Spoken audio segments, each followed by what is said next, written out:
Welcome back to Keep It Real Boxing. This is Cypherbox. What a week it has been. I mean, some major news has broke earlier on this week, of course, regarding Canelo Alvarez and his deal with Dazn, which I have to admit has been a complete surprise to me. There's no doubt about it. I did a video about it recently, a week or two ago, where I was talking about where Canelo Alvarez could end up. Not only him, but, I was talking about Triple G, I was talking about HBO, shutting down their boxing program, and, Al Heyman's new deal, ESPN's new deal, Dazn, where it all was going to fit in and where would he land. I personally thought, and it was just my opinion, I wasn't ruling out any other things, anything else from happening, but I thought, because of the pay-per-view history that he has and, with, the success he has had as a pay-per-view star in the US, he is the #1 pay-per-view draw in the US, and globally in a sense. I thought he would probably go for the option of signing up with Showtime. Obviously, that hasn't happened, but he has, managed, him and his team, Golden Boy Promotions, Oscar De La Hoya, have got him a cracking deal with Dazn. And you know what? Congratulations to the man. It's an impressive deal. There's no doubt about it. Congratulations to Golden Boy Promotions as well, because they've managed to get themselves a good deal with Dazn as well in terms of promoting their other fighters on the Dazn platform. So how does this all work between Dazn and Golden Boy Promotions? Well, Golden Boy Promotions have, secured themselves 10 fights a year on Dazn for their other fighters, to promote their other fighters, to broadcast their other fighters' fights. This is going to obviously be top competition, etc. and stuff like that. Plus, there's the Canelo Alvarez's deal on top of that. They've got Canelo Alvarez an 11-fight deal over 5 years for $365 million guaranteed minimum. Now, like I said, I used the word minimum guaranteed. He could make more money than that per fight, depending on subscriptions and viewership. There's a subscription and viewership threshold that goes into that deal as well. So if he hits certain targets with regards to subscription and viewership, from what I understand, he could potentially make more per fight on top of that. So as you can see, it's a massive deal that he's managed to get himself, that his team's managed to get him, that they've negotiated. And I did say that, if Dazn, etc., whoever's going to sign up Canelo Alvarez, they were going to have to pay big money. And quite clearly, Dazn have got out their checkbook, and they've put together a massive deal together with Golden Boy Promotions to sign up Canelo Alvarez for the next 5 years. Also, like I said, it's an 11-fight deal over 5 years. So the first fight of that deal will be the fight against Rocky Fielding on December 15th. And then after that, it will be 2 fights every year. You know how this is going to work out. And although no one said this, you know how it's going to work out. 2 fights every year for the next 5 years. And those fights, are going to take place in May and September, Cinco de Mayo weekends. All right, that's when Canelo Alvarez likes to fight. That's that's where he makes his money, yeah?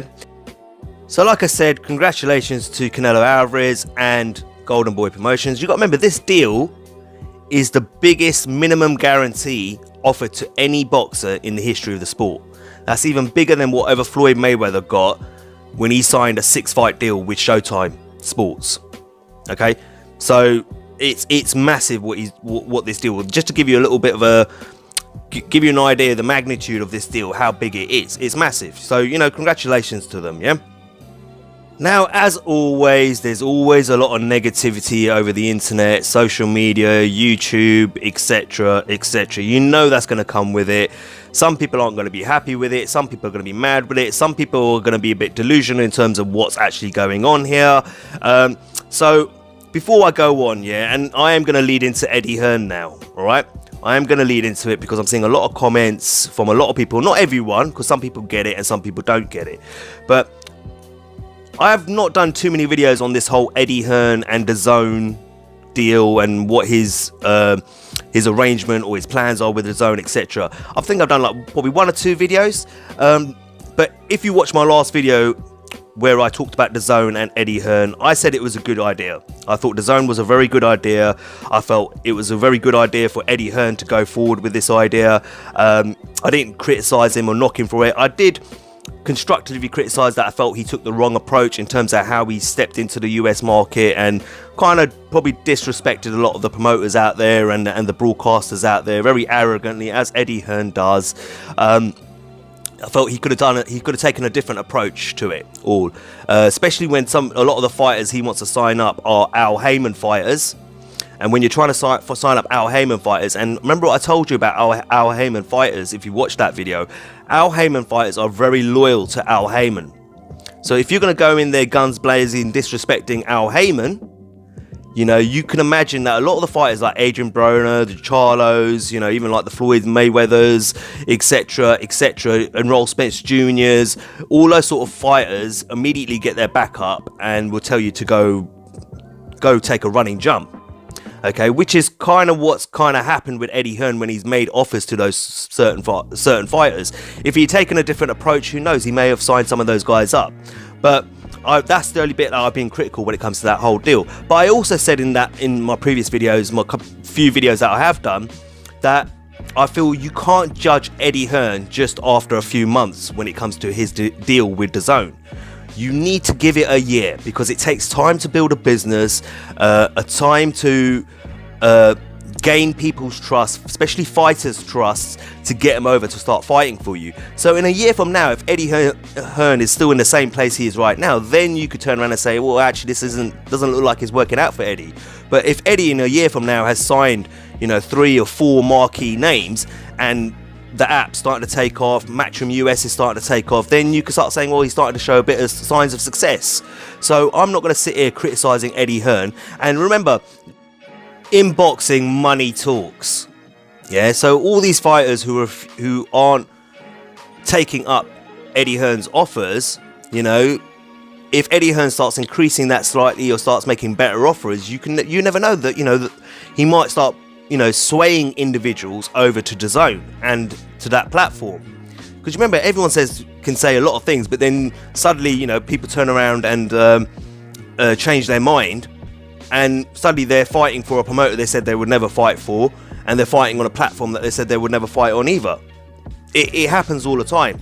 You know, Oscar De La Hoya was one of those promoters in America who literally said that, you know, I believe he said it was going to be Dazn was going to be another PBC, and it wouldn't last a year. But look what Golden Boy are doing now. They've signed up their own partnership deal with Dazn. So, you know, like I said, money always talks, and money will always turn a fighter and a promoter's head around. I also said that Eddie Hearn probably needs to understand the US market a little bit better, how sports work out in America, you know, the major sports as well, like basketball, football, etc. You know, how important that is to the US public. So, you know, you're not just competing against other boxing companies, you're competing against other US major sports as well. So he kind of needs to be a bit more in tune with that sort of stuff in terms of when he's scheduling fights and scheduling events. Other than that, I said, you know what, I still think it's a great idea, but I'm not going to judge it now. I'm not going to critique it now. I would rather wait 12 months, see what comes out of it, and see where Matchroom USA and Dazn, that partnership, is in 12 months. And it's the same with Golden Boy and Oscar De La Hoya and his partnership with Dazn. And don't forget, I've been very critical of Eddie Hearn in terms of the way he's managed the whole AJ versus Wilder situation, the Dillian Whyte versus Luis Ortiz situation, which I've got to do a video on as well, the Luis Ortiz Dillian Whyte thing, where, you know what, I'm not buying his story. And if you've subscribed to my channel or you watch enough of my videos, you would know that already, that, you know what, I don't agree with the way he's handled that whole situation, and I don't believe the things he's saying as well. So this, you know, this is just my honest opinion about Eddie Hearn and his deal with Dazn. It doesn't mean suddenly, oh, I'm on the Eddie Hearn bandwagon or anything like that. It's just, this is how I work on this channel. I look at things, I will analyze them and interpret them the way I see them. Simple as that. So it's the same with the AJ Wilder thing. That's just my point of view from the information and the facts that I presented, and then I break down and give you my interpretation of it. That's the same here when it comes to this whole Dazn deal. So why am I talking about Eddie Hearn here?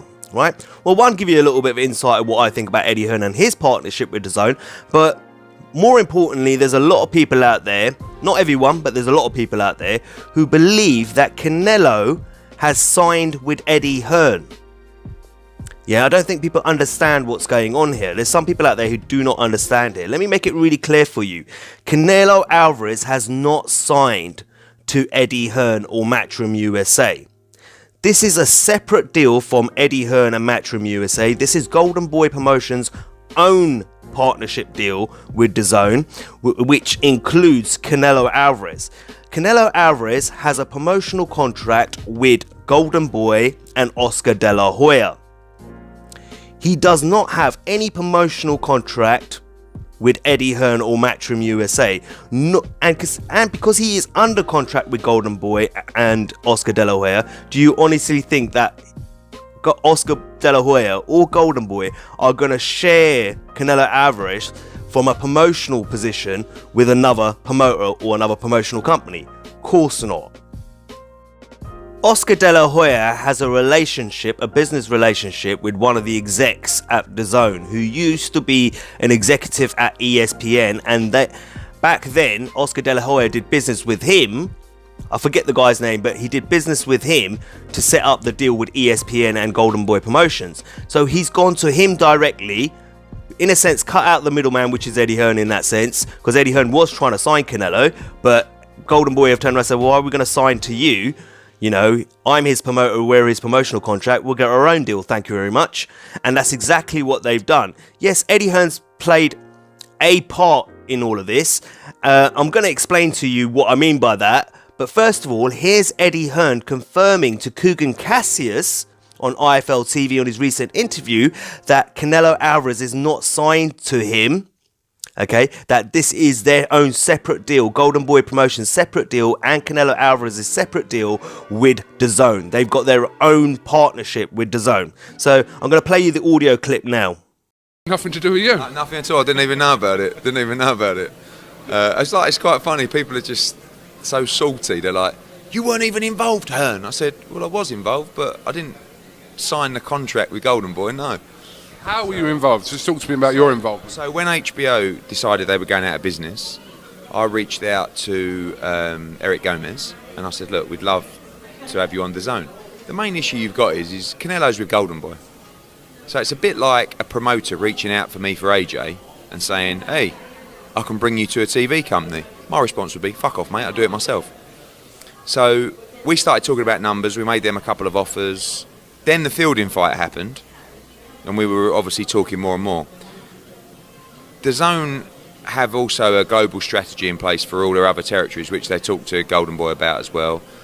Dazn were telling me to increase the offer, etc., etc. And then ultimately, Golden Boy, whoever they go with, are going to want dates because they're just not going to give over Canelo without securing dates for their other fighters. So John Skipper picked up with Oscar De La Hoya, who he knows, and they did the ESPN deal together years back. We strategized together. We all flew to LA on the Sunday after the Chicago fight. We all sat down with Golden Boy, me, Oscar, Eric, their financial guys, their lawyer, Dazn, John Skipper, and we talked and we strategized. And then after that, I went home and the legal guys sat down together and done the deal. So I'm not claiming that I signed this deal with Golden Boy and Canelo, but of course, being a partner of Dazn, I was there with them the whole way and knew exactly what was going on, and I was absolutely desperate for them to conclude this deal. It's absolutely massive for the platform. It adds 1 million subscribers straight away. It takes the biggest star, or the only pay-per-view fighter, standalone pay-per-view fighter in America, off pay-per-view. Now, you remember earlier on, I just said that Eddie played a part, he says, in the deal, but he did not sign Canelo Alvarez to himself or Matchroom USA. Or, do you understand? He played the part of a consultant, in a sense, right? So Dazn used him as a consultant, as he's one of their partners, which he's just said to you himself, as I'm one of the partners of Dazn. Yeah? So he played the role of a consultant, where he probably helped Dazn in the sense of perhaps strategizing their bid and what kind of offer to make, maybe even to Golden Boy Promotions, because you've got to remember, Eddie Hearn's looking at this from a point of view that it helps him and his promotional deal and his partnership with Dazn as well. Because whatever's good for Dazn, ultimately in his head, he's going to think is good for me and Matchroom USA and my company. So signing Canelo up is a good thing for us.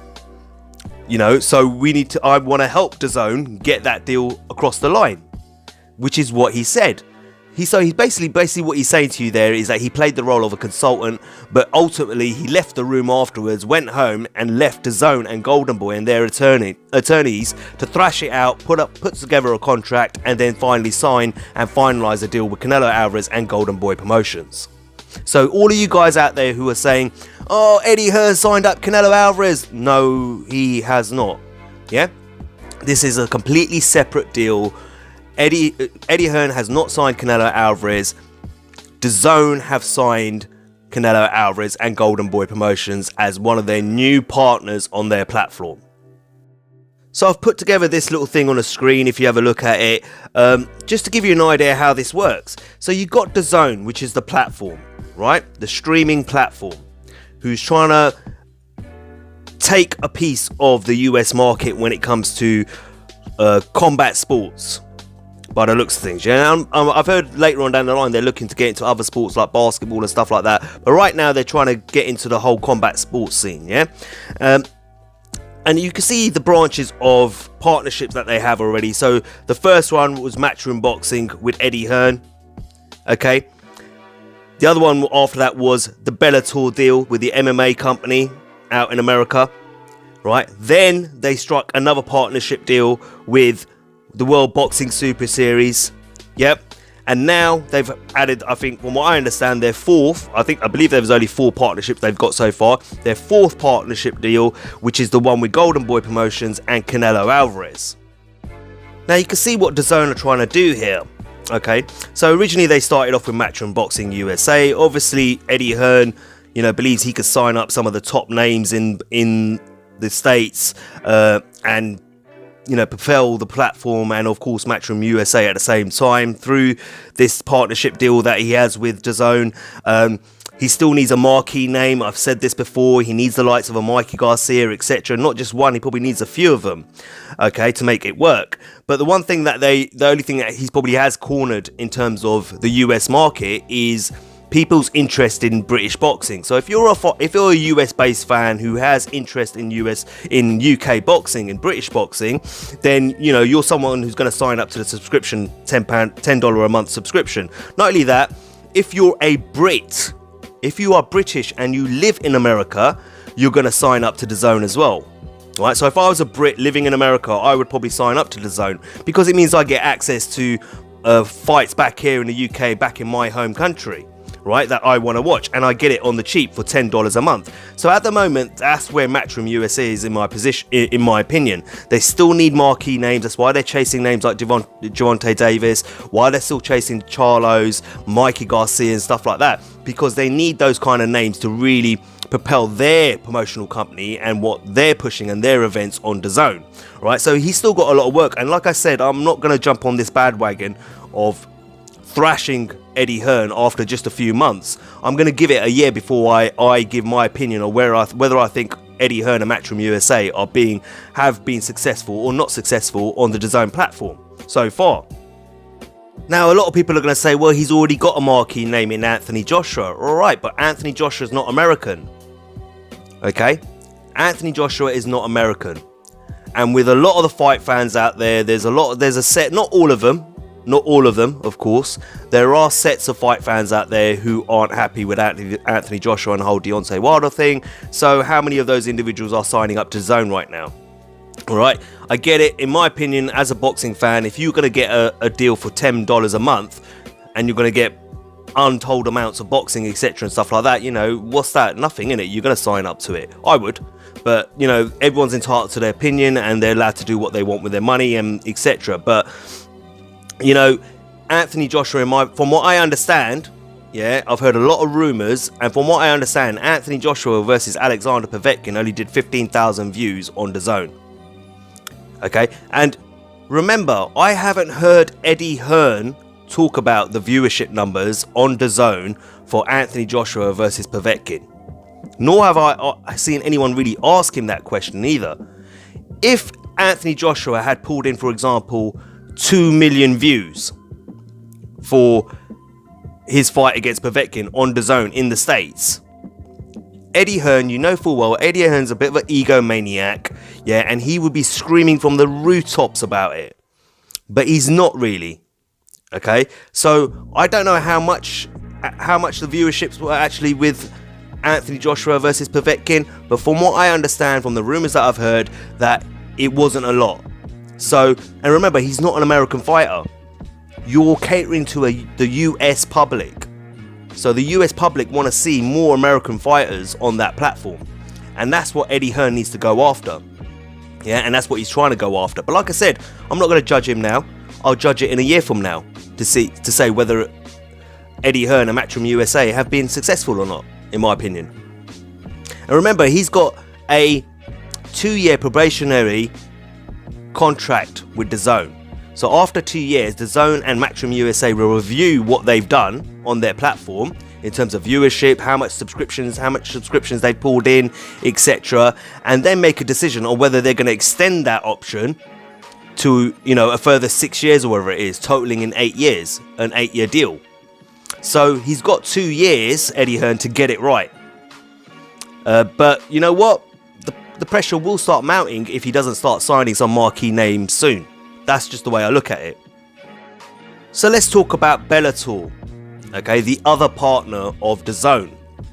Now, this is to corner the MMA market. Now, I haven't watched MMA religiously in about 10 years. I used to watch it when it first came out here. You know, Anderson Silva was fighting Chuck Liddell, and you know, even Randy Couture was still fighting the end part of his career, and Rampage was on there, and etc. and stuff like that. George St. Pierre when he was younger, and all that sort of stuff. Bisbing and etc. Right? You know, I stopped watching it after a while. You know, for me, it was all about these guys just bashing each other's faces in, you know. Unlike boxing, where I like the technical skill sets, you know, I like an old stand-up, old-fashioned stand-up fight, yeah. And, you know, when they start going on the ground, although there's skill and ability and talent there, I don't see it, you know. I just don't enjoy that stuff when they're doing all the groundwork. So I stopped watching it after a while. I did tune in recently to the whole Khabib versus Conor McGregor, because I think Conor McGregor's quite entertaining, but that was like the first MMA fight or event I've seen in about 10 or 11 years. So I'm a bit of a casual with it all. But from what I understand, when it comes to Bellator is a number 2 MMA company, promotional company, out in America after the UFC. UFC, of course, is number 1 and number 1 globally. We know this, right? But a lot of people, and this is where people can't take their emotions out of their emotional attachment out of things. Yeah, when it comes to talking to things like this, because you know, I've heard lots of people say it, that, you know, oh, you know, Bellator's a joke, you know, they signed Bellator up to a partnership deal. Bellator, you know, that's where all the old fighters go to fight, like Chuck Liddell, who's that guy, Tito Ortiz or whatever his name is. They're having a fight. Rampage recently fought there. It's basically like the reject version of UFC, yeah, where all the old guys go and try and get, you know, continue their fight and continue to make money by fighting on a platform that they can still be visible on, and that's basically how people have pitched it to me. But this is where where people are unable to take their emotional content out of it. You've got to understand the business side of this, right? Which is, they're not buying Bellator. They haven't signed a deal with Bellator for what it is now. Yeah, do you honestly think that's what Dazn are signing up? That they want old fighters who are, you know, on their way out and, you know, way past their prime, and that's what they want to show you? No, they've bought Bellator as a platform to showcase MMA on, that they can bankroll to encourage top fighters in the mixed martial arts world to come and join. Yeah, so they can propel Bellator from number 2 to number 1. Yeah, so you could tell that there's probably, I don't follow MMA a lot, but I can understand the business sense behind it all, is that we'll take Bellator, we'll do a deal with them, we'll sign them up to a partnership, we'll bankroll them as well at the same time, and hopefully with the money we could put behind it, we could sign the top names to Bellator. yeah, and start really competing against the UFC. Not now, but in years to come from now. So the idea is to just have a name that's known in mixed martial arts, and Bellator is a name that's known. You do know, if you're a mixed martial artist fan, you'll know Bellator. You may not rate Bellator, but that's not what they're after. They're after a name that you know, that they can start putting money behind and encouraging fighters, top names, to come and fight on Bellator, so they could try and propel it and really compete against the UFC. So, you know, but people are like, oh, they've signed Bellator. See, look, that's a sign that they're going to fail. Dazn are going to crumble. And no, it's not. You got to take the emotion out of it and use business brain. Use a business brain and business sense behind it all. Yes, right now, some people may look at Bellator and think it's a joke because it attracts all the old, you know, fighters that, you know, are close to retiring. But in 3 or 4 years from now, if they push it right and fund it right, it could be a real competitor to the UFC. And DAZN clearly are stating that they've got money to spend. So, do you know what I mean? It's the idea of having Bellator rather than actually continuingly to push Bellator in the way it's going at the moment, if that makes sense. So that's DAZN in a sense trying to get their finger in another pie, which is the mixed martial arts world, alright? So that, but at the same time, so far, $10 a month, you're getting Matchroom USA, who have a bit of work to do. They've got to sign some marquee players. But at the same time, they've also thrown a bit of Bellator in there, okay? Which is kind of tapping into the mixed martial arts world, trying to get that $10 a month subscription from the US-based fight fans out there. But now they're thinking as well, how do we attract the hardcore boxing fan? Okay, so what's a good way of attracting the hardcore boxing fan? Simple. Let's now sign up a new partnership deal with the World Boxing Super Series. Yeah, which was a smart move. Because let's face it, most of the guys fighting in the World Boxing Super Series, the casual boxing fans don't know. Yeah, it's only us hardcore boxing fans who know those guys in those tournaments, yeah. But the other thing is that it's a way for the World Boxing Super Series to promote those fighters who are probably less known in the lower weights or in the cruiserweight division, etc, etc, so they start becoming household names potentially, yeah.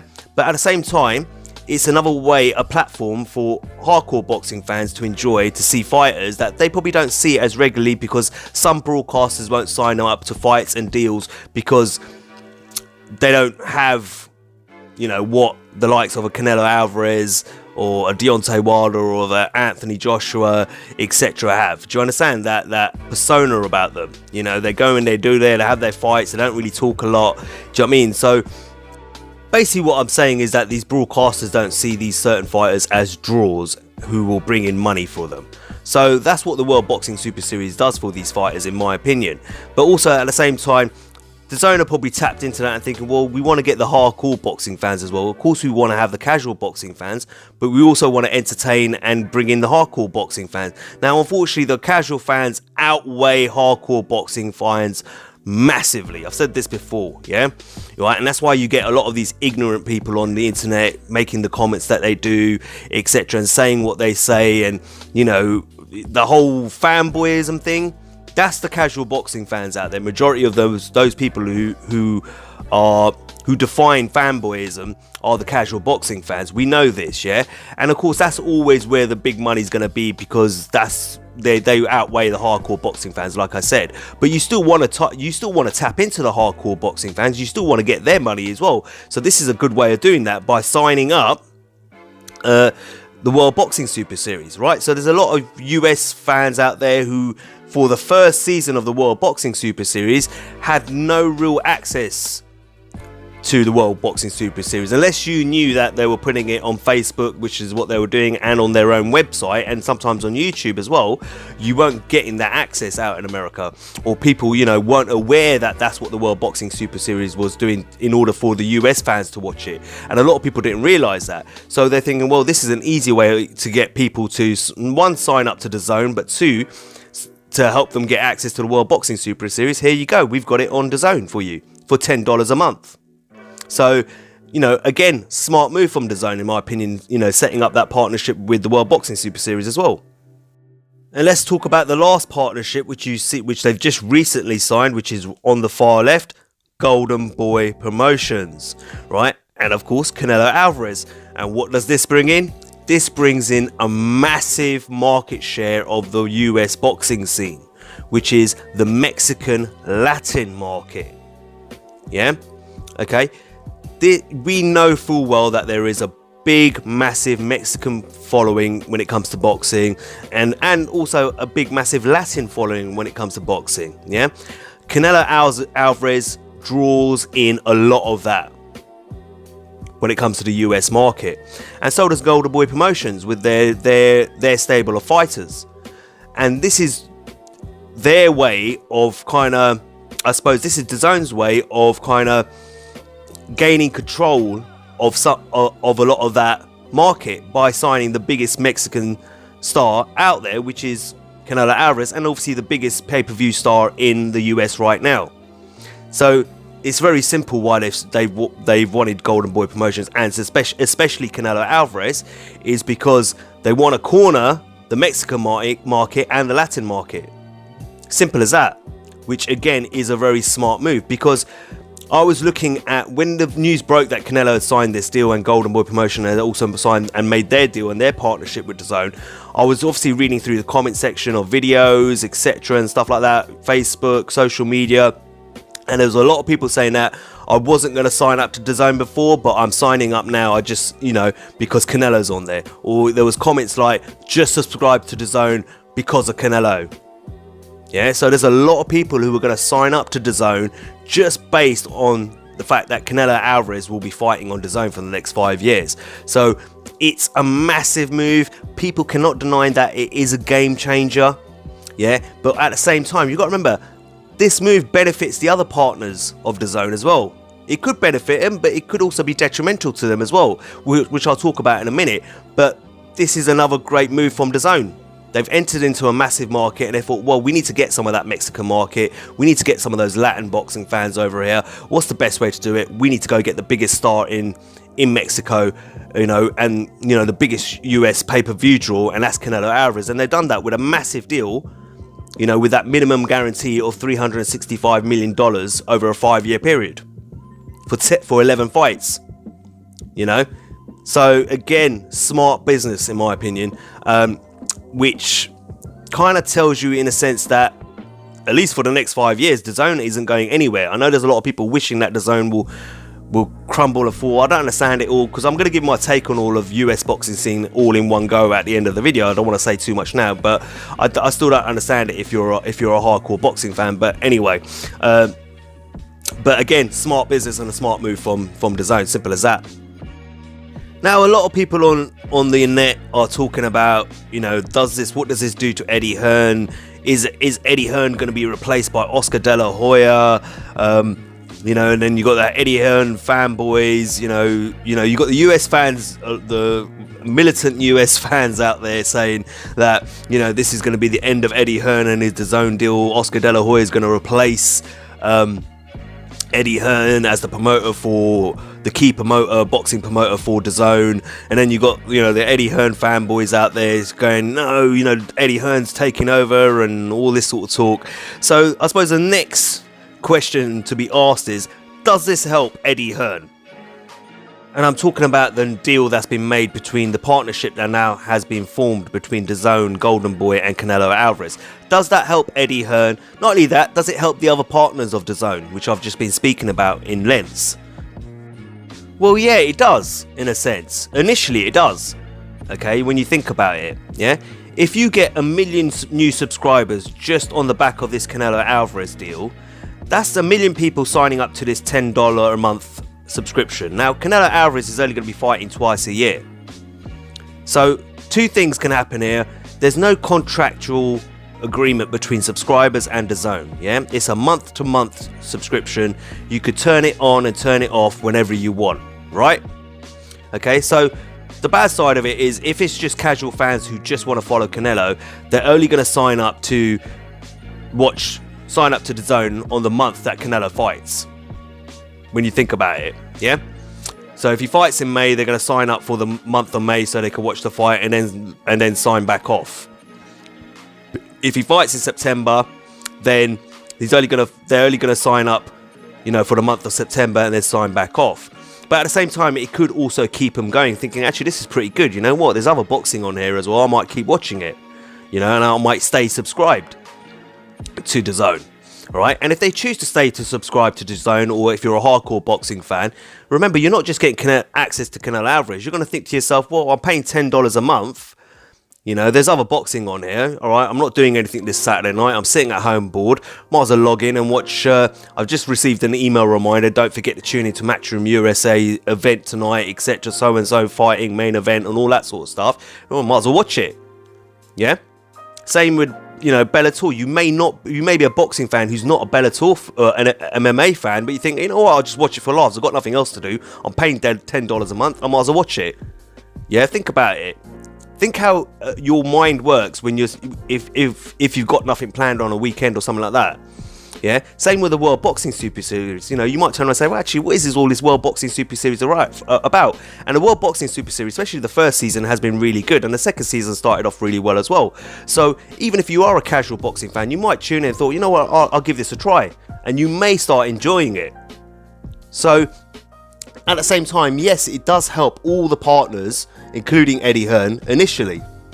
The only downside to it I see is that, like I keep saying, Eddie Hearn has to sign marquee fighters. Yeah, because if he doesn't sign marquee fighters, eventually those people who are at that moment in time, like I just said, are turning around and saying, yeah, I'll tune in and just watch it, I'm paying for it anyway. We'll turn around and say, well, that last Matchroom USA event it was alright, it was good, but you know what, there was no big name stars on there. I want to watch some big name stars. I can't bother to tune in this time to Matchroom USA because he hasn't got any marquee names on there as of yet. And that's why it's important he starts getting marquee names signed to Matchroom USA and start showing them on Dazn. Do you understand what I'm trying to say? If everyone's just tuning in to watch Canelo Alvarez, a Golden Boy are safe because they've got Canelo Alvarez. Yeah? But Eddie Hearn on that side, if he doesn't have a marquee US name, and that's what he needs. Having Anthony Joshua, in my opinion, isn't enough. He's a British fighter. You're catering to the US market. Do you understand what I'm trying to say? So you need marquee US names on there. Now, I don't know whether he'll sign them or whether he won't sign them. I personally think he'll probably will end up signing someone eventually. It depends who it is and how long it's going to take. But like I said, I'm not going to judge him now. I'll judge it in a year from now. Yeah, once it's 12 months down the line, that's when you really need to judge whether Eddie Hearn's being a success on Dazn or not. But yeah, initially it'll be really good for Eddie Hearn because that means he'll get exposure on the back of Canelo Alvarez. Yeah. And so will Bellator, so will the World Boxing Super Series get a lot of exposure on the back of Canelo Alvarez if people are signing up for that reason. But if Matchroom don't start, showcasing marquee US names in terms of boxing on their cards, then you could end up potentially having a bit of a problem there where, suddenly people aren't tuning in to view Matchroom USA events. And then, remember, he's on a 2-year probationary deal. And in 2 years from now, Dazn could turn around and say to him, well, Eddie, it's not working because not a lot of people are tuning in to watch your events. So we're going to have to cut the deal and get someone else in. But if he gets those marquee names in, I think it'll be a different scenario altogether. You could end up turning around and saying, actually, this is turning out to be a bit of a success, Eddie. Let's extend your contract. So it could work either way. It all depends on what Eddie Hearn can bring to Matchroom USA and Dazn in terms of marquee names. That's the way I see it. Yeah, so it could go either way. It all depends on who he signs up. But I definitely think he needs to start toning down on perhaps the insults and the disrespect to certain fighters out there as promoters like Al Heyman if you're trying to sign Al Heyman fighters. Because remember I told you, Al Heyman fighters are very loyal to Al Heyman. They are. He looks after his fighters. He's made a lot of money for his fighters. I know a lot of people go, oh, they only make $2 million a fight. From what I understand, they make a lot of money on the back end as well. So don't get it twisted. What you see in the news articles, like those 2 million paydays that they make and 3 million paydays, etc. and stuff like that, they make a lot more money on the back of that. They could be, some of these fighters on the PBC brand are making, on paper, they're making 2 or 3 million, but behind the scenes they're making another 3 or 4 millions on top of that. Don't ask me the ins and outs of it all. That's what I've understood. Yeah, so don't get it twisted. So Eddie Hearn will probably need to up the offers a lot more than he's offering right now to get those marquee names, but it's important he does, because you can only ride off the Canelo Alvarez train for so long before people start demanding off you. Actually, we want to start seeing some key names, some marquee names on your events, and Dazn will also be starting to ask him those questions as well, saying that we want to see more marquee names on Matchroom USA as well and on your events, because otherwise this isn't working it. So it can work either way, in my opinion. Yes, it will be good initially and he can ride that train for a while, but pretty soon, you know, he's going to have to come off that train and explain himself if he hasn't signed any marquee fighters. That's just my opinion. But remember, Eddie Hearn has a role to play, which is that he needs to get subscribers people to start subscribing to Dazn through, you know, the quality of his events that he puts on in the US. And you got to do that with marquee names. And remember what I said, the casual fans outweigh the hardcore fans massively. So in order to attract those casual boxing fans over to Dazn to watch Matchroom USA events, he needs marquee names. Simple as that. So the next question everyone's asking is this the end of pay-per-view in America? Is this the end of US pay-per-view boxing? Right, Eddie Hearn seems to think so. I tend to disagree with him. Okay, and it could be the end, but it may not be. It all depends on the last pay-per-view platform that's out there, which is in this case Showtime Sports. So here's a tweet that was put out by Steven Espinoza after Eddie Hearn said that this was the end of US pay-per-view boxing. So he says, so one fighter moves from HBO to a streaming service, and that means boxing on both premium TV and pay-per-view are over. Okay, whatever. Keep believing what those press releases say. Meanwhile, we've been streaming all our fights and series since 2015, well before anyone else was doing that. Okay, I'm going to get straight to the point with this one, yeah? It's as simple as this, yeah? The only way that Showtime lose their pay-per-view viewership, etc. and stuff like that is if they don't have the fighters anymore. Okay? In order to push a pay-per-view product, yeah, you need the ingredients to go with it, and the ingredients is to have key marquee fighters on your platform, on your pay-per-view platform, which there doesn't look like they're going to be losing anytime soon.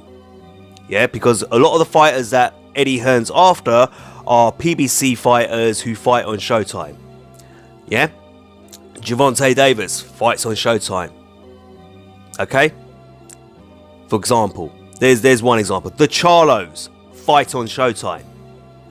You know, even Deontay Wilder is someone that Eddie Hearn still now, if he had the opportunity to sign up, he would sign up. Fights on Showtime. Okay, as long as they've got those fighters, yeah, they still can use and make money off the pay-per-view platform that they have. Let's not mess about with this. They've also been streaming fights for years. He said it himself. We all know that. It's nothing new to them. They've been doing it well before anyone else. So as long as they've got the fighters, they're good.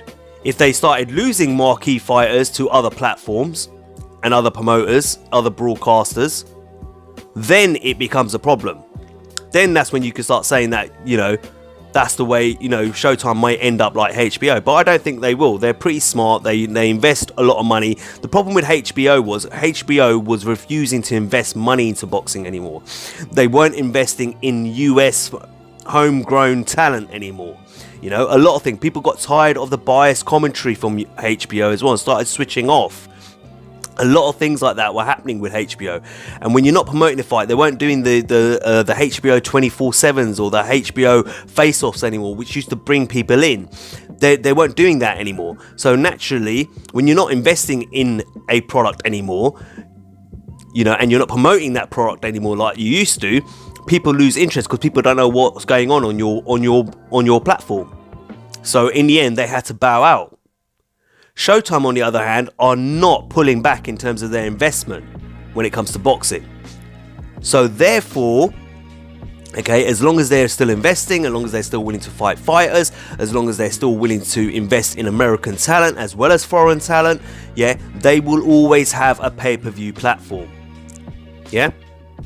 So you can't turn around and say that, oh, Showtime's going to end up like HBO. You can't say that, because completely different broadcasting platforms who had a different idea in terms of how much money they want to invest in it, yeah, into the sport of boxing. Showtime are continually looking to invest money into boxing, whereas HBO were not willing to do it anymore. Do you understand? If you're willing to keep putting money into it, and you're willing to keep promoting it and getting it out there and pushing your product, you're gonna make money. And they've got history in the sport. Yeah, they are a sporting platform as well. You know, whereas HBO really isn't a sports platform. They're more about their series, their dramas, their movies and stuff like that, entertainment, if you look at it honestly. Yeah, so I think people are jumping the gun where they're saying, oh, it's the end of pay-per-view, and if people are buying into what Eddie Hearn's saying, of course Eddie Hearn's going to say that. He wants to start, you know, that's his job. You know, his job is to dismantle his competition, and that's what he's trying to do. You know, he's trying to help Dazn, his partners, dismantle them. That's what he's supposed to do. But it doesn't mean just because Eddie Hearn says so, it makes it so. Do you understand what I'm trying to say?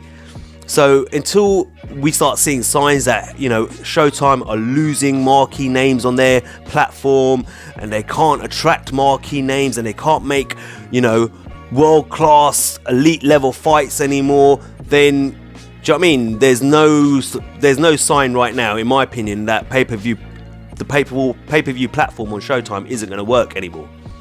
Yeah, it will always work as long as they're key names, because you will be buying those. If for example, if Mikey Garcia fights Errol Spence Jr. and it's put on pay-per-view, you're going to pay for it, regardless of whether you got a subscription or not.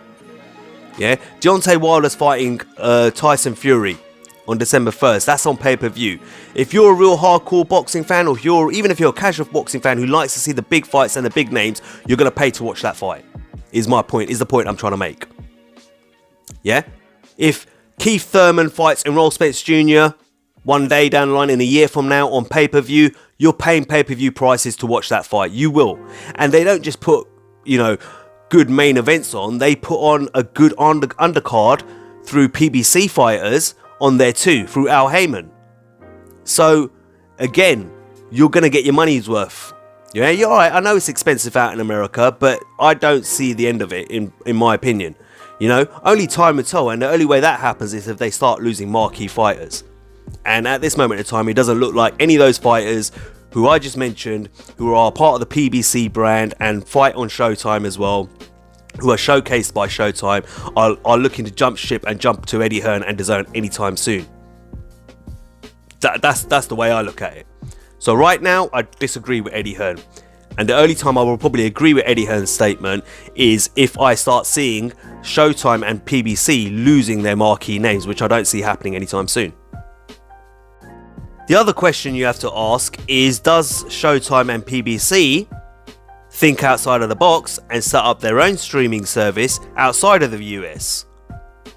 Now, I had this conversation with someone, and I said to him straight up that if PBC and Showtime did their own streaming service outside of the US, maybe let's say they try it out in the European, in Europe, in the European territory, and in the UK, I would probably sign up and pay for it if it was £10 a month, because PBC, in my opinion, Al Heyman puts on great cards. I've never watched a PBC card and ever been disappointed with it.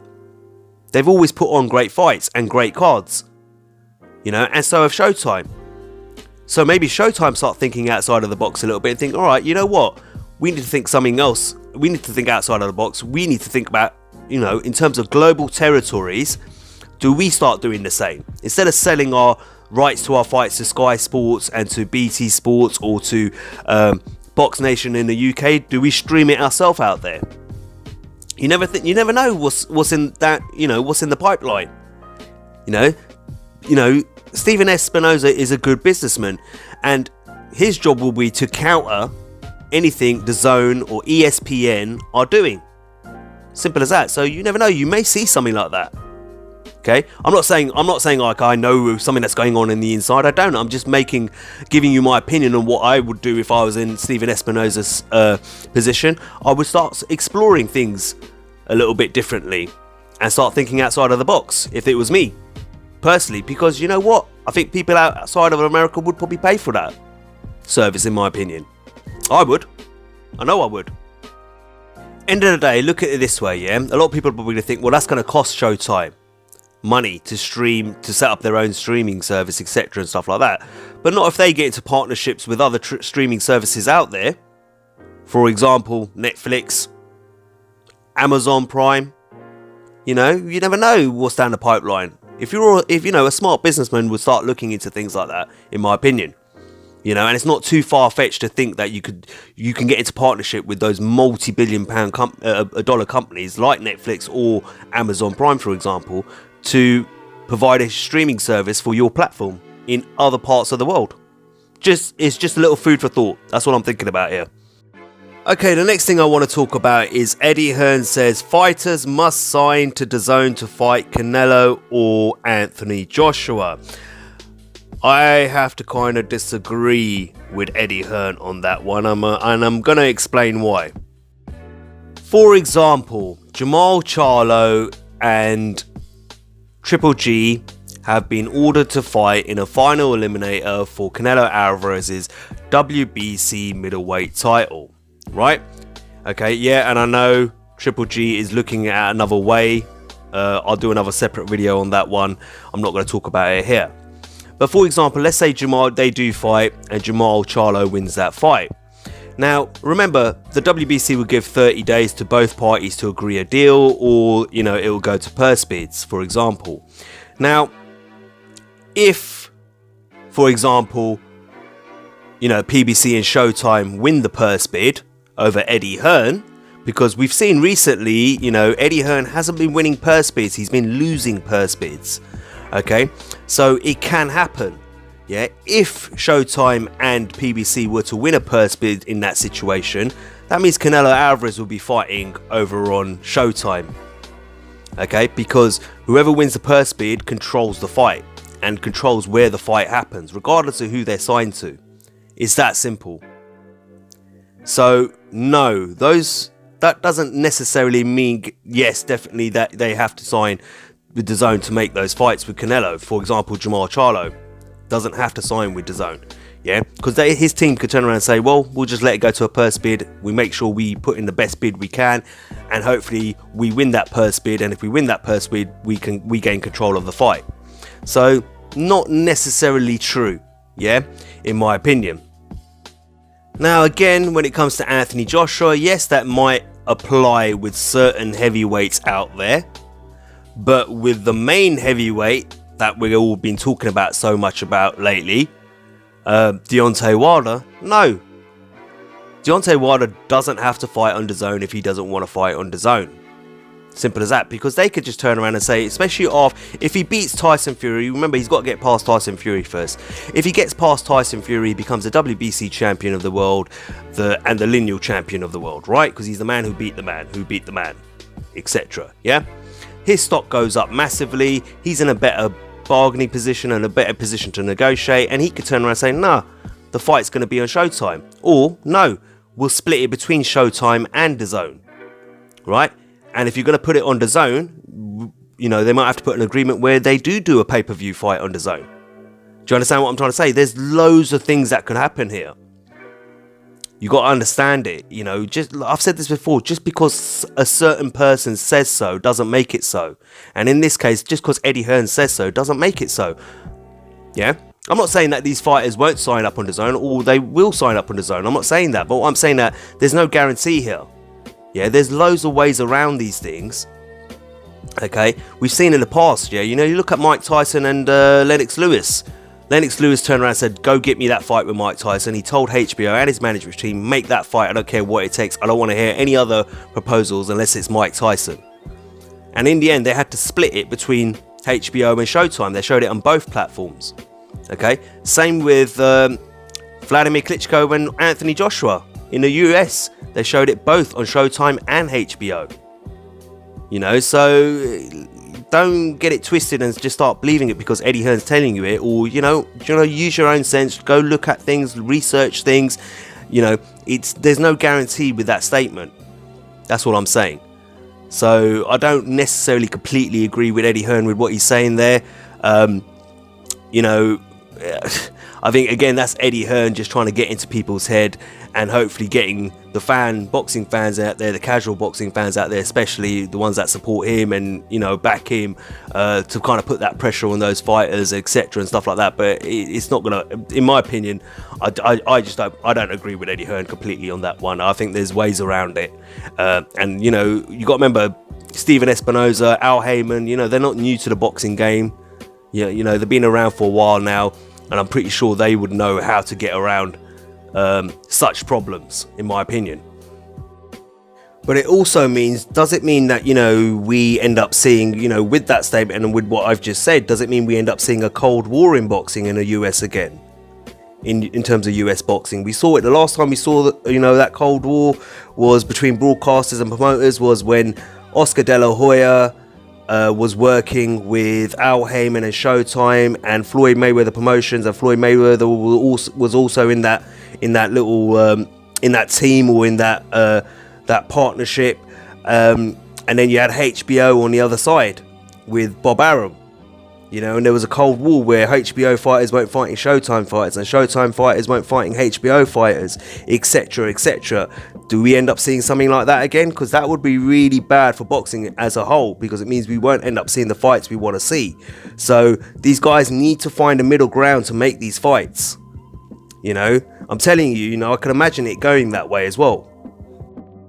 Look, end of the day, this is just my opinion. Everyone's entitled to their opinion, and I'm sure a lot of people have their opinion out there. I've been hearing it all week, for crying out loud. But this is just my opinion on the whole situation, since, with the news breaking that Canelo Alvarez has signed to Dazn. It is a game changer, there's no doubt about it, in my opinion. But, there's loads of other things that could happen on the back of that, positively or negatively, and I think people need to start looking at these things without the emotional content, without the emotional attachment. I still don't understand, fans out there who have an emotional attachment to promoters and broadcasters. I don't really understand it when it comes to fighters either, this whole thing with fanboys and with fighters, but it also applies to promoters and broadcasters. And I'm not just talking about Eddie Hearn fanboys.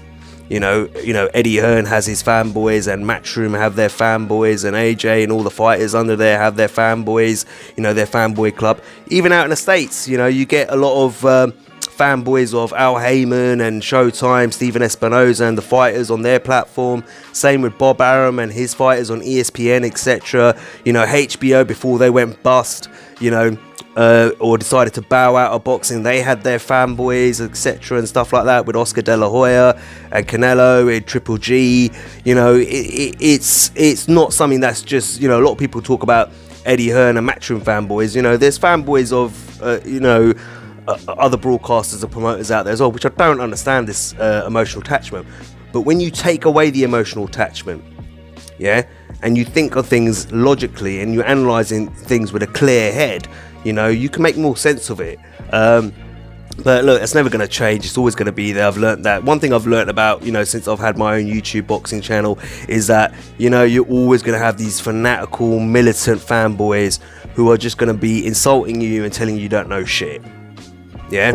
Okay, and always going to say, you're a hater because you're saying this, and etc, etc, just because I stated my opinion, so naturally I'm a hater, or I'm using facts and information to provide my point of view, but yet still I'm a hater because I'm not fitting your narrative, because I'm not backing your favorite fighter or your favorite promoter or your favorite broadcaster.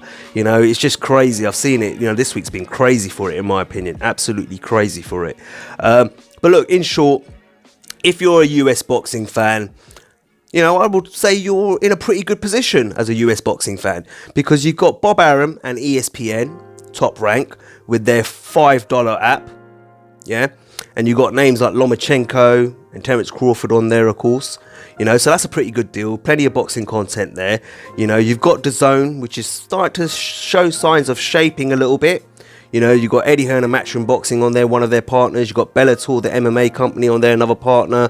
You've got the World Boxing Super Series, another boxing partner there. You've got now Canelo Alvarez and, you know, Golden Boy Promotions. That's another partner there that's, you know, joined up with Dazn. You know, so for $10 a month, again, I have to admit that's a bit of a steal, especially for Canelo Alvarez fights. Come on. And you know, and you've still got Showtime, and obviously Al Heyman and his PBC deals, you know, so he's got his deal with Showtime, a 3-year deal he signed up with Showtime, but not only that, he's got his deal with Fox Sport as well, you know, and there's quite a bit of money involved in that deal as well. So on your normal TV, your premium TV, you've still got boxing, and you've got pay-per-view boxing still going on with Showtime, and I don't think Showtime are gonna lose any marquee fighters at the moment, because like I said to you, they're not looking to pull back on their financial investment in the sport. So, you know, like I said, until they start showing signs that they're losing their marquee fighters to other broadcasters, other platforms, etc., you know, there's always going to be, you know, the opportunity to sell pay-per-view fights on Showtime on their pay-per-view platform. So as US boxing fans, you know what, you know, a little bit envious, I suppose, to a degree, because, you know, you got, you know, for $15 you can get DAZN and ESPN, right? $10 for one, $5 for the other, and then your subscription fee for your cable, you know, your cable deal, whatever it is, and you have Fox Sports on there, and you get the PBC brand fights on there, and if you've got Showtime, you get the still Showtime fights, and it means, yeah, you still might have to pay pay-per-view for certain fights, but you know what? It's not bad. It's not a bad time to be US boxing fans, in my opinion. But we just have to wait and see. Look, no one can predict what's going to happen. Boxing can be quite unpredictable, to be honest with you, but it will be interesting. The only thing I hope is that we don't see that situation where we have this cold war between promoters and broadcasters and streaming platforms, etc., because it means we're not going to see the fights we want to see as boxing fans. Just remember that. I honestly believe they need to find middle grounds to work together, because otherwise we're never going to see the fights we want to see. That's just my take on it. Look guys, I've been on here long enough. I wasn't expecting the video to be this long. As always, like, share and subscribe. Until next time, this is Cypherbox reminding you to keep it real.